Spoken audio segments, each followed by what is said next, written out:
We moved into a new house last year. When we purchased it, the realtor informed us that there was a school bus stop around the corner where the house was, and we were okay with that, thinking that it would not be an issue. We moved in over the summer before school started. The week that school began, we had no issues. However, in the following weeks, we noticed that our dog and cat started behaving strangely. My cat started urinating outside the litter box, and my dog would not go near the windows in the front. We took the cat to the vet to make sure that she was not sick, and she was fine. The vet thought it was the move and the new environment causing anxiety for them. 2 weeks later, we started noticing that rocks from our landscaping out front were on the porch and footprints on the cement. Out of concern, we installed a video doorbell camera because we were afraid that someone was trying to get into the house. What we saw was the kids from the bus stop taking our landscaping rocks and throwing them at our house and the windows and scaring the crap out of my dog and cat. They would run up the windows and start yelling at them. To say I was pissed was an understatement. Meanwhile, these kids' parents were either standing there watching them do this or sitting in their car. They drive their kids at the bus stop and then wait in their cars until they get on the bus, and literally doing nothing. One mother even told her kid to go on the porch and get out of the sun. These kids were at least 10 to 12 years old, so they were old enough to know better. My husband called the school as soon as he saw it and reported it. They basically said that they couldn't do anything about it. So he called the Board of Education and was given the runaround there as well. We started watching the cameras like hawks every morning, and anytime we saw a kid pick up rocks, we would tell them that we could see them and to put it down. When the parents would tell the kids to go on the porch, we would talk through the cameras and tell them no. They would either have to wait in their car or stand in the rain. We finally went to the Board of Education meeting and showed the camera footage of the kids tormenting our animals. We basically said that they either change the bus stop or we file police reports on every kid on camera who continues to throw rocks at our house and yell at our animals. The school board voted in our favor to change the bus stop further up the street, meaning that the kids and parents would have to go an extra block to go on the bus. Now all the parents from the bus stop are pissed and saying that we doctored the footage. They are all saying how much of an inconvenience it is for them. We would not have asked to change the bus stop if these kids did not do what they did to our dog and cat. Are we the assholes for having the bus stop changed?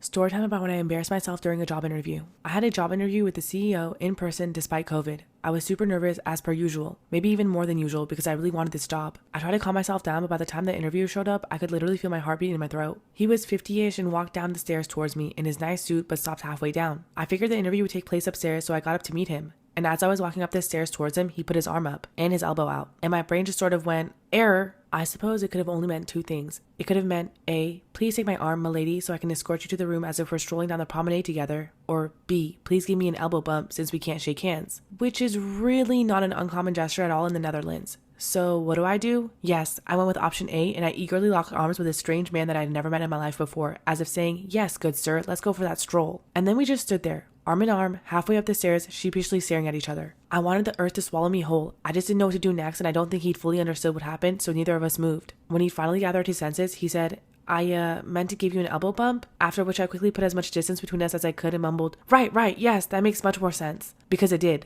let's face it. And then we had the interview. I was so embarrassed for locking arms with him as if we were best friends forever. However, I still got the job.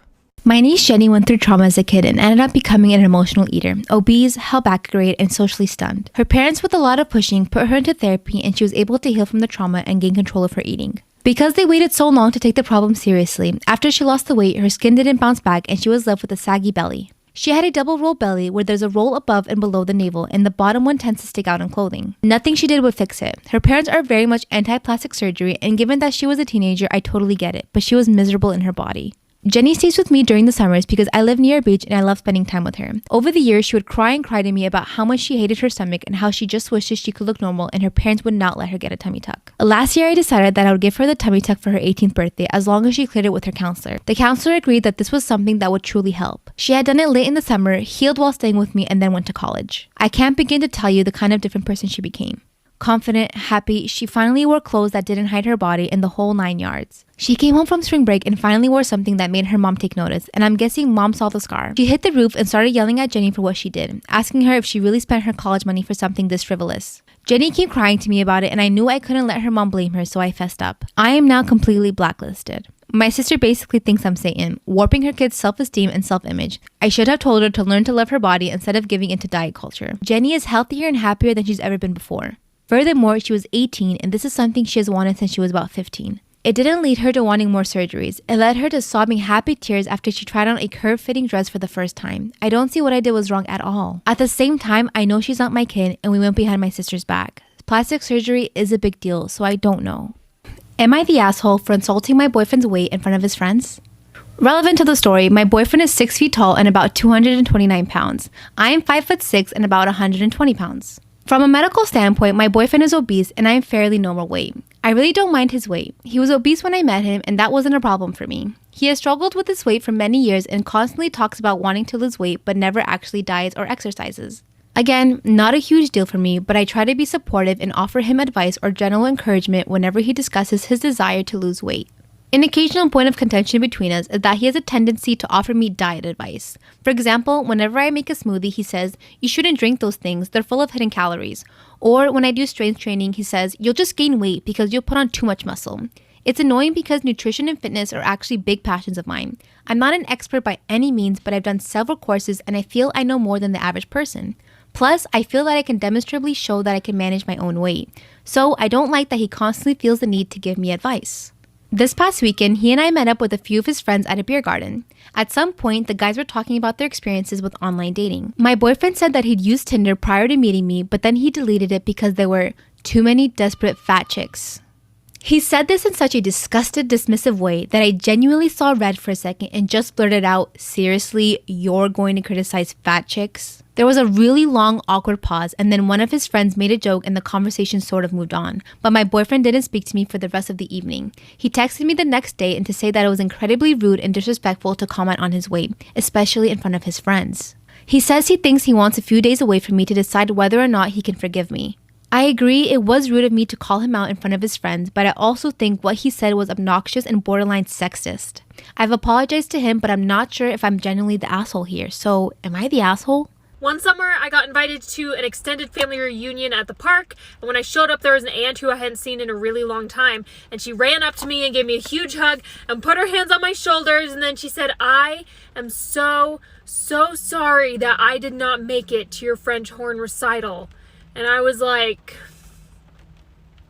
"That is okay, because I don't play the French horn." And she went, You don't play the French horn? I missed your French horn recital." And I said, "No, you're thinking of the red-headed nieces and nephews you have. Those are the musically talented ones. The blonde ones all got into mediocre colleges and cry a lot." And then I walked up to my cousin's new wife, who was just sitting there all defenseless with no buffer or anything. And for some reason, I said, "We're so glad you're in the family now. We're hoping you help even out some of the crazy." And she said, "Oh no, I don't think this family's crazy at all." But then, of course, by the end of the night, one of the cousins started screaming at one of the aunts, and it turned into this whole huge fight. The aunt she was screaming with wasn't her mother, and she went and she was like, "I don't have to take this." And she got in her car to try to leave, and then aunt was blocking the car and put her hands on the windshield and was like, "You can't leave." And then cousin's like backing, she's like trying to wiggle the car out without killing said aunt, and then she escapes and aunt jumps into her car to do a car chase and chase the cousin because she decided the fight wasn't over. And I was still sitting next to my cousin's wife when this happened, so she leaned over to me and she said, maybe your family's just like a tiny bit crazy." And then I decided to get into my car to leave, and everybody said, "Oh, leaving so soon?" And I was like, I checked all the boxes for coming to a family reunion. I got free food, check. I got a free show, check. I disappointed the family by not being a music prodigy, check. Am I the asshole for threatening to kick my brother out over his lifestyle choices? He's a nudist. Recently, my 27 female brother, 23 male, lost his job and couldn't afford rent. I decided to let him stay at my apartment rent-free until he got another. I'm able to support 2 people and we have a great relationship, and he agreed to do half of the chores and the cooking. He cooks pretty well, so I thought it was a great deal. Well, yesterday when I came home from my job, I had the surprise to see my brother naked on my couch, watching the TV. I froze a bit out of shock, then asked him what the hell he was doing sitting on my couch naked. He then tried to explain himself, but I told him to put clothes on and then we would talk later.